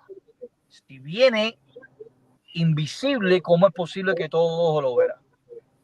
Pregunta. Muy bien. Bueno. Yo tengo un texto, con ese texto nada más, no hace falta explicación. Pero no escuché la pregunta, escuché pregunta y no. ¿Viene de la misma manera en cuerpo físico, de carne y hueso? ¿Hacer sentencia? Porque todo lo verá. Ya. Sí, mira. El mismo Job, después que Dios le dio la lección de sabiduría de cosas que desconocía, Job dijo en Juan en el 44, 46 yo creo fue, que dijo, ahora mis ojos te ven. Ahora mis ojos te ven. O sea que él llegó a tener un conocimiento de Dios que pudo decir que él lo veía, ¿no? Entonces, el ver no solamente significa que lo estás viendo físicamente. Sí, con los ojos del entendimiento. Por eso que la Biblia dice que Dios, que diga que Satanás cierra el ojo del entendimiento, o ciega a las personas, lo ciega, ¿no? Y no es la vista física, sino es la vista del entendimiento. Porque Satanás ciega, según dice 2 Corintios 4:4, para que no entiendan el evangelio. De la misma manera, va a llegar el momento que cuando Jesucristo intervenga en esta tierra, desde el ángulo celestial, porque no va a ver terrenalmente ni lo van a ver físicamente, pero toda persona se va a dar cuenta de que los hechos dramáticos que va a haber en la tierra, los acontecimientos tan grandes como lo hubo en el diluvio, porque en el diluvio fue un ejemplo también de que los mismos que estaban muriendo estaban diciendo, bueno, es verdad lo que se había dicho de que vino un diluvio. Este no estaba loco, este no estaba loco. El que estamos locos éramos nosotros. Esto es una respuesta de lo que el profeta dijo, que nosotros no lo considerábamos profeta. Ahora mis ojos se dan cuenta, ahora mis ojos de entendimiento, ahora yo entiendo de que lo que decía era verdad. Entonces todo ojo se va a dar cuenta que lo que dijeron, lo que predicaban, que venía una destrucción terrestre, se van a dar cuenta que era verdad. Todo ojo se va a dar cuenta, toda persona va a entender, aún los buenos y los malos, los justos y los injustos van a entender de que eso viene de parte de Cristo, porque no hay otra manera de interpretar lo contrario cuando hay una destrucción total en la tierra y va a haber protección para uno, una separación entre ovejas y cabras. Van a ver que están muriendo uno ellos mismos y van a ver que hay otros que están siendo protegidos. Todo ojo se va a dar cuenta de eso. Yo tengo una respuesta en base a una pregunta. Siempre parece que te quedas pegado, Franklin, ¿estás ahí? Sí. Sí, parece que se queda, la imagen se congela a veces. Se congela la imagen. Yo miro y no te mueves. No sé si solamente soy yo. No, la imagen no puedo estar así, ¿entiendes? Como tic-tac, tic-tac. Ok. No, pero es que parece que te quedas pegado, te quedas muy estático. Pero ya, mira, para contestar ese texto yo recurro a Hechos 1:11, si no me equivoco, donde dice que vendrá de la misma manera, ¿cierto? Que lo contemplaron irse. Bueno, pensemos en esto. Cuando él ascendió allí al cielo, geográficamente dentro de lo que es la actual Palestina, cuando él ascendió allí y a la altura de las nubes, desaparece. ¿Se vio eso en China? ¿Se vio eso en Australia? En ningún lado. ¿Se dan cuenta? Entonces, pensar que todo ojo lo verá significa verlo con la vista física es un error, porque Hechos 1:11 dice que vendrá de la misma manera que lo contemplaron irse. Y la manera fue que solamente fue visto por los que estaban allí abajo de él, porque él llega a la nube y desaparece.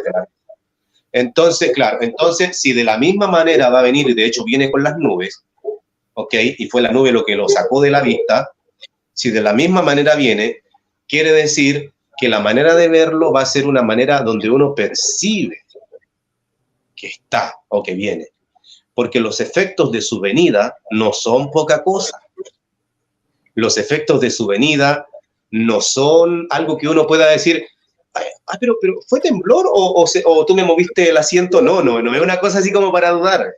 Son efectos realmente notorios, en los cuales ni siquiera tú vas a decir, no es que es por la naturaleza. No.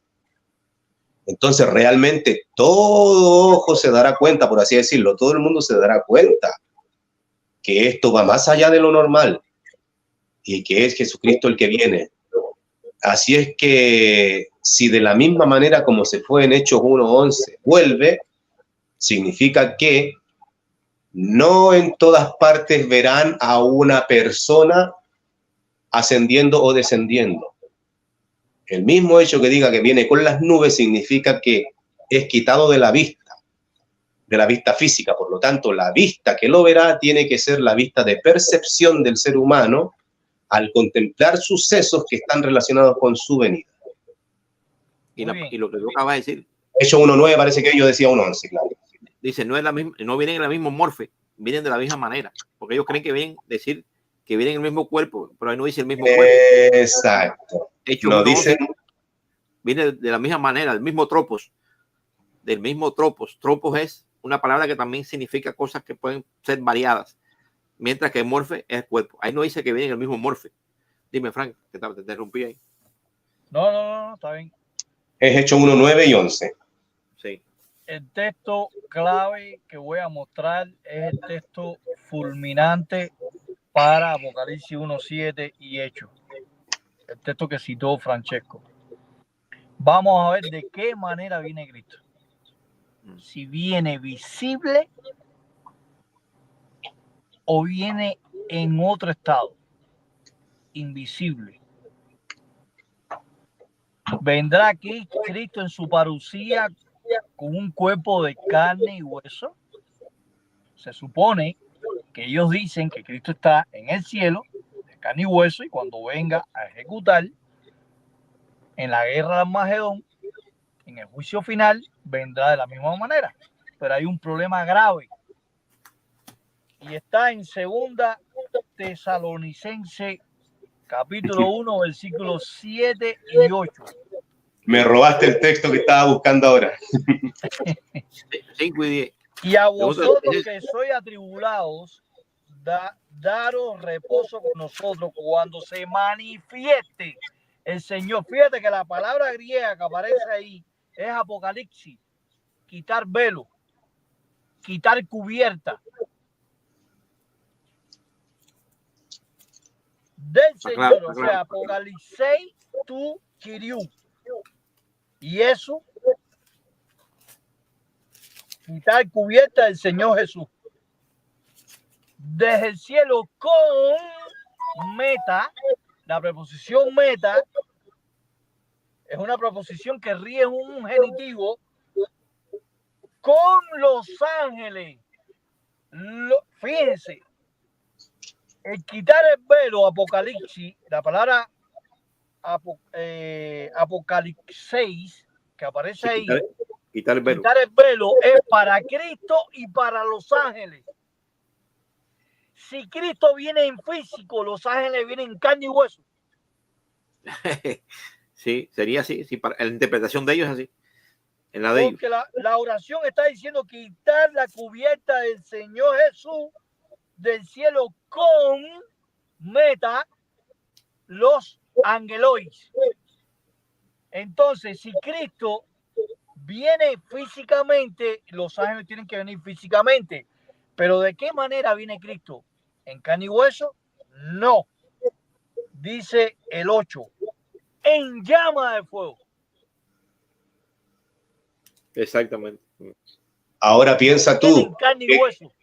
¿Qué clases de ojos van a ver al Señor Jesucristo causando estos efectos espectaculares? Los elementos físicos de la tierra van a actuar. No van a ver a Cristo. Lo que van a ver van a ser, ¿me entiendes? Fuego de azufre, la destrucción. No es que Cristo va a estar arriba de una nube en carne y hueso con los ángeles.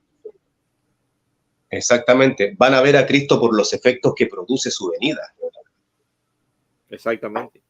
Como fue en el diluvio. Dicen, así como los días del diluvio, así serán los días del Hijo del Hombre. Así él habla claro. Pero fíjense que la palabra Apocalipsis dice quitar el velo. Vamos a ver cómo lo traducen en algunas traducciones. Pueden buscar por la Dios habla hoy. Pues vamos a ir buscando entre todos cómo traduce la palabra Apocalipsis. O sea, este sustantivo dativo. Aquí la interlineal Lucas Lobo, ojo, Lucas Lobo de Tischendorf, que muchos le tienen miedo, quitar cubierta. ¿Qué significa quitar cubierta? Sí, quitar cubierta, destapar. Es destapar lo que está detrás de algo que estaba de una manera que no se veía. ¿Se destapó Cristo como carne y hueso? No. No tiene que destaparse porque ya Cristo está en carne y hueso. Sí, exactamente. Exactamente. Tampoco se va a materializar tampoco, lógicamente, sino que lo que se destapa, ¿sabes lo que es? La demostración.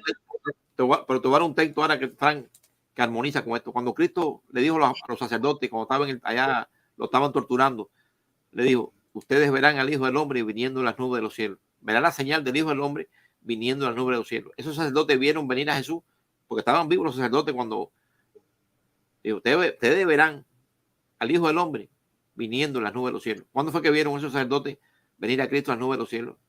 En el 70, cuando la destrucción se ocurrió. La destrucción del 70 es un tipo menor, tipológicamente, de la destrucción final que va a haber en la tierra. La destrucción que hubo en el 70. Y dijo: ustedes verán al Hijo del Hombre viniendo sobre las nubes. O sea que la profecía de Jesús como Mesías demostró que él tenía el poder de decir lo que iba a pasar en el 70. Y eso demostró que era un Mesías. Entonces los sacerdotes en el 70, al ver aquello, que el templo fue destruido en el 70, dijeron: este hombre tenía razón. Entonces sus ojos se abrieron al entendimiento de que era el Mesías. Por eso es que ellos llegaron a ver la señal del Hijo del Hombre. Eso está ahí puesto en Mateo 26, 36. Ellos vieron en un sentido a Cristo venir, pero no lo vieron literalmente, ni en aquel tiempo vino Cristo como una destrucción como la que va a haber ahora, sino fue una señal sombría, por decirlo así, de lo que va a ser la gran escala en el tiempo del fin. Pero es la misma figura de Daniel 7, 13 y 14, que viene con los ángeles. Ahora, en el mejor de los casos, pero ni aún así tendría sentido, en el mejor de los casos para el babilonio, la explicación tendría que ser más o menos conforme a lo que dice, me parece que es primero en los Corintios 15, aquí lo había anotado, primera a los Corintios 15, 3 al 8, fíjate, mira. Te voy a leer primero los Corintios 15, 3 al 8, y esto sería en el mejor de los casos, pero aún así no cuadra. Léelo ahí para después la Dios habló ahí que tengo aquí. La Dios habló. No, pero de aquí es suficiente. ¿Para qué tanto tiempo en tantas lecturas? Dice, primero los Corintios 15, 3 al 8. Atención, dice, porque les transmití las primeras cosas, lo que yo también recibí, que Cristo murió por nuestros pecados, según las Escrituras, ¿ok? Murió la persona, no el cuerpo. Murió la persona, Cristo, no el cuerpo. Bueno, Cristo murió por nuestros pecados, según las Escrituras, y que fue enterrado, sí, que ha sido levantado al tercer día, según las Escrituras, y que se apareció. Fíjate cómo tenía que hacer aparecimientos. ¿Por qué? Porque resucitó en cuerpo físico, espiritual, y hacía aparecimientos físicos. Y que se apareció a Cefas, entonces a los 12. Después de eso se apareció a más de 500 hermanos de una vez, ¿cierto? Y al final se apareció. Entonces, el Señor Jesucristo, después de su resurrección, tenía que hacer apariciones para ser visto. Por lo tanto, en el mejor de los casos para el babilonio, en la venida del Señor Jesucristo, donde todo ojo lo vería, tendría que hacer una aparición. Sí. Y en nada alteraría la evidencia bíblica de que resucitó en cuerpo espiritual. Solo que allí haría una aparición. Pero tampoco tiene sentido esa explicación, porque por mucho que se apareciera, pero arriba de una nube, no podría ser visto. Y aunque estuviera debajo de las nubes, sería visto por lo que están inmediatamente acá abajo de él, pero no en la parte de abajo del globo terráqueo que es circular. ¿Me entienden? Exactamente. Entonces, de ninguna manera puede ser aplicado todo ojo lo verá a la vista humana, aunque incluso hiciera un aparecimiento. Tiene que ser sencillamente por lo que dice la segunda de los Tesalonicenses 1:8, porque en su Apocalipsis, ¿cierto? En su revelación en fuego llameante, los efectos de su venida son mundiales y sobrepasan a cualquier cosa conocida. Así que nadie puede decir que no percibe o que no ve en ese sentido su venida. Mira lo que dice Dios ha hablado y que Frank me dijo que la leyera aquí el versículo, ¿no? Dice que esto será en el día que el Señor Jesús aparezca con sus ángeles, con sus poderosos ángeles, viniendo del cielo en llama de fuego llameante. O sea que si viene con los ángeles no se ven, entonces claramente Cristo viene con él y Cristo no será menor que los ángeles. Cristo será un ser igual que los ángeles. Imagínate Cristo en carne y hueso y los ángeles invisibles. Exactamente. Fulano, no te veo. Oye, fulano, no te veo. No te veo, no te veo. Oye, tú vienes con Los Ángeles. ¿Tú vienes con Los Ángeles o vienes solo? Tú vienes solo, tú no vienes con Los Ángeles. ¿Dónde están Los Ángeles? ¿Dónde están? Que no lo veo. ¿Y viene con Los Ángeles? ¿Viene Los Ángeles en carne y hueso? No, chico, que va a venir con Los Ángeles en hueso. Si Los Ángeles están aquí, jaque mate. Ya para finalizar, Francesco creo que iba a hacer una explicación sobre el texto hebreo. Creo que ibas a dar el texto, no, el Salmo 16, ¿no? ¿No era eso? Ah, bueno, yo me quedé con todo en el tintero, todo. Así que esto amerita un tercer vídeo. Sí. Exactamente. Sí, bueno, sí, yo quería hablar de la sombra, de cómo la sombra representa la realidad y también señalar algunos textos claves. Pero bueno, el argumento sí, bueno, vamos entonces, digamos uno por lo menos. Dicen para la predicación, para un debate, para explicarle a alguien que está confundido. Sí, por lo menos digamos un... No, porque vamos a hacer una tercera parte. Esto merece una tercera parte. Todavía hay argumentos que quedan también. Sí, lo que pasa es que Hechos 13, a ver si tengo mi Biblia acá, Hechos 13:33, quiero buscar en la Biblia nuestra, Hechos 13:33. ¿Quiere que te lo lea? Está hablando de la muerte y resurrección, aquí lo tengo, mira. Hechos 13:33 dice... Dios ha cumplido hasta el último detalle para nosotros al resucitar a Jesús. Entonces, si centramos nuestra atención en que Dios cumple hasta el último detalle las cosas que tienen que ver con la resurrección de Jesús, podemos ir a analizar ciertos detalles, porque ya saben que un versículo bíblico puede... Hay un... el biblista Kil Ariel quiere un debate contigo sobre ese tema. Ah, Kil Ariel, sí, el que se debatió con... El metodista, sí, él era debatido con él. Sí, el metodista, el obispo metodista. Después más adelante te va a comunicar, no sé. Él entró aquí ahora, pero no veo que en el chat ha hablado nadie. En el chat de aquí. Sí, está aquí. Dice un saludo, Esteban, Francesco. Sí. Bueno, saludos así, ya sé que Ariel. Sigue explicando. Entonces,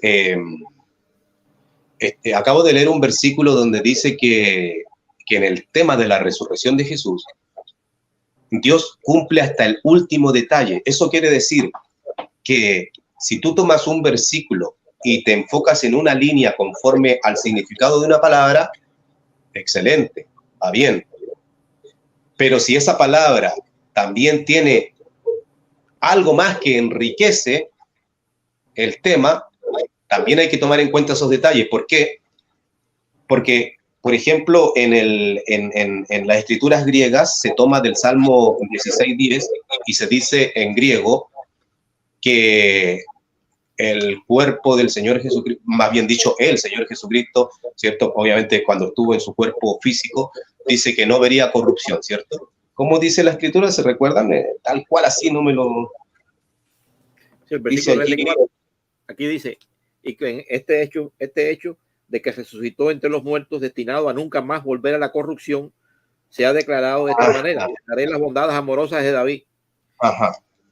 Sí. Y fíjate en el 2:31. El 2:31 dice también, vio de antemano y habló respecto a la resurrección del Cristo, que ni fue abandonado en el Hades, ni su carne vio corrupción, ¿cierto? Así dice. Bueno, así es la explicación que se da en griego. Su carne no vio corrupción. Pero resulta que, como se cumplió hasta el último detalle, vimos recién, tú te vas al Salmo 16:10, y aquí hay que prestar atención, miren. En el Salmo 16:10 dice la profecía ahora en hebreo, ¿cierto? Ya le sacamos la riqueza en griego, ahora saquémosle la riqueza en hebreo, porque aquí está tomado del texto hebreo, del texto masorético. Dice 16:10 Salmo: porque no me dejarás en la tumba, ni permitirás que tu siervo leal vea el hoyo. Cuando dice vea el hoyo, si seguimos en el ámbito hebreo, no en el griego, cuando se dice vea el hoyo, se está refiriendo a ver la tumba, ver la fosa. ver la tumba, ver la fosa. La pregunta en el griego es Hades. Claro, pero la pregunta es... En el Hades. Ajá. Yo estoy centrándome en los detalles ricos, claro, que ahora estoy basándome en el texto masorético, donde la palabra hebrea se traduce hoyo, pero con el sentido de fosa, sepultura. Entonces, mi pregunta es la siguiente a modo de reflexión. ¿Dónde fue resucitado el Señor Jesucristo? O por lo menos, ¿dónde no fue resucitado el Señor Jesucristo? ¿Qué respuesta se puede dar a esa pregunta que estoy haciendo? ¿Dónde fue resucitado? O por lo menos que me digan dónde no fue resucitado. Para que una persona resucite, no tiene que estar, no, porque si Él nos resucitó en el cuerpo, en aquel cuerpo no necesariamente tiene que estar resucitarlo dentro de la tumba. Aparte que dice ahí el texto muy claro que no vio el hoyo. Porque si Él resucita allá adentro, va a ver el hoyo. Va a ver el hoyo. Va a ver el sepulcro donde estaba él enterrado, y eso es muy triste por un resucitado. Claro. ¿No? Yo creo que la felicidad que Dios da a los resucitados es que vean las cosas, la libertad, las cosas lindas, y no las cosas feas, no las cosas feas. Si Jesús hubiese resucitado con su mismo cuerpo, como cree la cristiandad, y en esa cueva él se sienta, estoy haciendo todo el proceso de lo que hace uno para pararse, ¿cierto? Despierta con su mismo cuerpo, se sienta, se para y camina hacia la salida. Mi pregunta es, ¿vio o no vio entonces el hoyo? La tumba. Claro que lo vio, ¿cierto? Tendría que haberlo visto. Si lo resucitó de esa manera con ese cuerpo, sí. Si resucitó con el mismo cuerpo como lo pinta la cristiandad, entonces eso significa que él vio el hoyo. Claro. Pero la profecía rica en detalles, hasta el último detalle, dice que no vería el hoyo.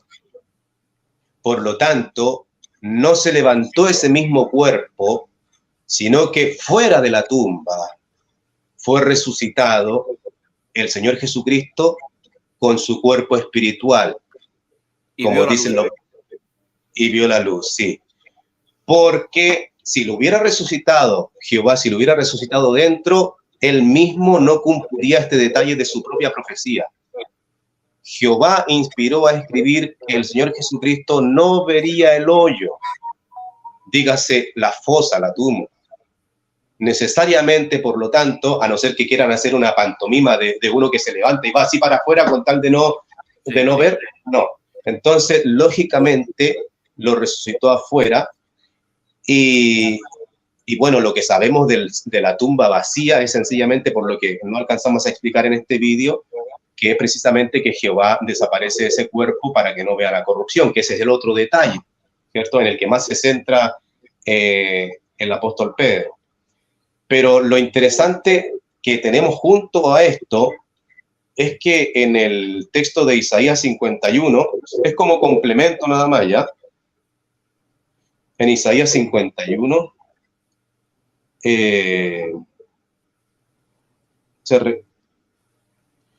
cuando cambio las Biblias me confundo, oye.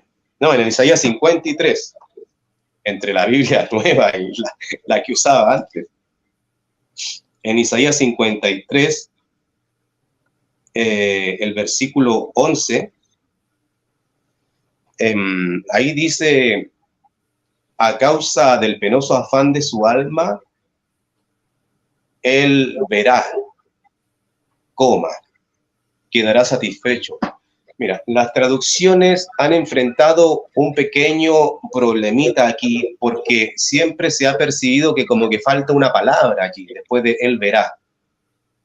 Entonces, para completar la idea, se pone él verá, por ejemplo, el fruto, algo así, etcétera. Pero se encontró en el rollo, en el gran rollo de Isaías, el Mar Muerto, ¿okay?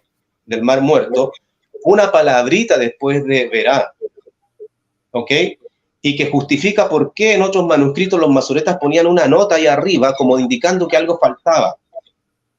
Cuando se encontró el rollo de Isaías del Mar Muerto, se vio que la palabra hebrea que sale después de verá es or, que significa luz. Y el texto griego En la Septuaginta también tiene phos, luz. Por lo tanto, estaría indicando el texto que después de que él sufriera lo que lo llevó a la muerte, lo que vería él es la luz. No vería el hoyo. En vez del hoyo, vería la luz. Esto significa que muy temprano en la mañana, cuando comenzaba el día, quizás al despuntar el alba, ¿cierto? El Señor Jesucristo es resucitado, pero de una manera que en vez de ver el hoyo, que no lo va a ver porque la profecía dice que no lo va a ver, lo que él sí ve es la luz. O sea, que no resucitó dentro del sepulcro. O sea, que no hubo una transformación del cuerpo, como ellos dicen, que el cuerpo fue transformado. No, es la persona. Por eso. Estando en ese cuerpo, es transformada a un cuerpo espiritual en el mismo momento que desaparece ese cuerpo para que no vea corrupción. Porque hay que tener presente que el que murió es la persona, no meramente el cuerpo. Entonces, cuando por ejemplo, en Juan 2:19 se habla del cuerpo, es una sinécdoque para referirse a la persona, pero ese no es nuestro tema ahora. Nuestro tema ahora es que si nos basamos en los detalles, como dice Hechos 13:33, que Dios cumplió hasta el último detalle, o cumplió completamente las cosas, vamos al texto hebreo y dice que no vería el hoyo. Entonces yo no puedo imaginarme a un Señor Jesucristo levantándose allí, abriendo los ojos y caminando hasta la tumba, ni tampoco yo entiendo que los ángeles corrieron la piedra para que saliera él. Sí pudo aparecer dentro de una habitación donde estaba todo cerrado, cuando estaban los apóstoles. ¿Tú crees que necesitaba que le corrieran la piedra para salir? No. Así es que esa piedra fue corrida sencillamente para que pudieran comprobar que no había nadie ahí adentro. Cuando llegaron las mujeres. La piedra fue corrida porque ¿de qué manera iban a correr la piedra? Por eso. Pero la piedra no fue corrida para que saliera el Señor desde adentro. El Señor no necesita que le corran la piedra. Exactamente.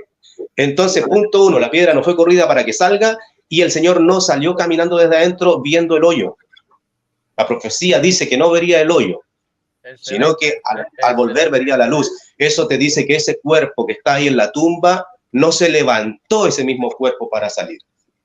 Claro, porque si fuera el mismo cuerpo, como ellos dicen, entonces sería allá adentro y vería el hoyo. Si fuera la carne con lo que resucitó, como dicen los babilónicos, entonces él vería el hoyo. Entonces se contradice la Biblia con ellos también ahí. Claro, entonces hay muchos detalles que te dicen a ti sencillamente que ese cuerpo cumplió su función y al momento de ser desaparecido para que no vea corrupción, tenemos la resurrección de esta persona en un cuerpo físico. O sea, esa persona se mira y se ve totalmente transformada, por así decirla. Ahora, en un cuerpo espiritual, quiero decir, ya me confundo entre... Ustedes me entienden, ¿cierto? El que murió en un cuerpo físico, muere la persona y al momento de desaparecer ese cuerpo físico para que no sea corrompido, esa persona es resucitada. Si se mira a sí mismo, se ve totalmente transformada ahora con un cuerpo espiritual y con ese cuerpo volvió a la vida fuera de la tumba. En un lugar de luz, que vio la luz. Sin ver el hoyo. Sin ver el hoyo. Así Dios cumplió hasta el último detalle de sus ricas profecías. Vería la luz fuera y no vería la oscuridad dentro del hoyo. Muy bien. Excelente disertación de parte de tuya, Francesco, y de William. Se tocaron un tema completamente diferente a la primera parte. Vamos a hacer una tercera parte. Porque lo necesita. Así que vamos a hacer una trilogía sobre el cuerpo de Cristo para que no se escape ningún texto que ellos utilizan. Déjame dar unos saludos aquí a las personas que están aquí, a Claudio Noé, Alex León, Denilson López, Esteban Girón, Moisés Barriento, bibliotecario TJ, Juan Carlos, Juan Fernando Tubón, Estelar Eri, Patiño, Carlos Patiño, María Elena Calleja. Vamos a ver otra persona que no. A ver. Déjame ver. Nave y Matías Torres. De Nilson López. Y bueno, estaba también Ariel Kiel ahí, no sé por qué. Sí, Ariel fue que pidió un debate con Francesco. Sí, pero eliminaron el comentario de él, no sé quién lo eliminó. ¿Pero quién está monitoreando el grupo? No sé. El administrador ahí. No aparece ya los comentarios de él. Bueno, gracias por la participación. Y esperamos. Sí, Nave, yo te mencioné, Nave, cámbiate el nombre. ¿Por qué Nave no se pone un segundo nombre? Aunque se quede Nave. Me parece a Orni, no identificado, ¿entiendes?